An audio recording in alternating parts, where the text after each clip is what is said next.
Welcome to Daily Scripture Reading. I do not own the rights to this music. 2 Kings chapter 13, beginning at verse 14 and ending at verse 21. This is the New King James Version. Elisha had become sick with the illness of which he would die.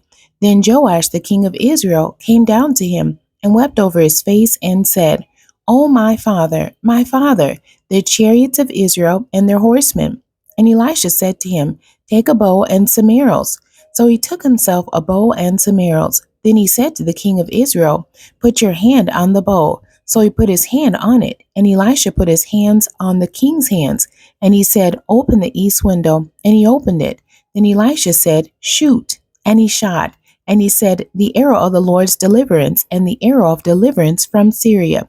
For you must strike the Syrians at Aphek till you have destroyed them." Then he said, "Take the arrows." So he took them. And he said to the king of Israel, "Strike the ground." So he struck 3 times and stopped. And the man of God was angry with him and said, "You should have struck 5 or 6 times. Then you would have struck Syria till you had destroyed it. But now you will strike Syria only 3 times. Then Elisha died, and they buried him. And the raiding bands from Moab invaded the land in the spring of the year.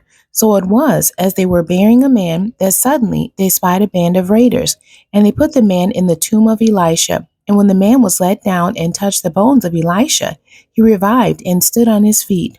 The end. God bless you, and thank you for joining me today.